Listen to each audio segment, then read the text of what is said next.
الفقرة البرمجية الخاصة لليوم أصدقائي تعالج 3 أسطر برمجية لتفعيل أو 4 أسطر برمجية لتفعيل 4 نوافذ أو 4 برامج.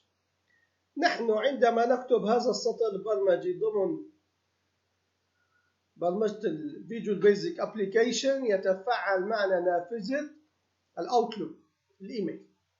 أما عندما نسجل السطر الثاني تتفاعل معنا نافذة الباوربوينت. وعندما نفعل السطر الثالث إننا نستدعي برنامج الوورد. وعندما نسجل السطر الأخير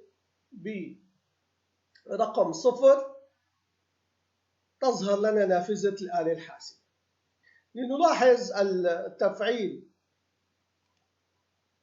عن طريق الأسطر البرمجية. هنا عندما يتم طلب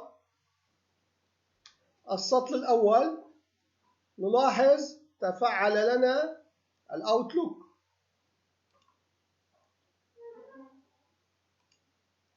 وعندما نفعل السطر الثاني يتفعل لنا الباوربوينت.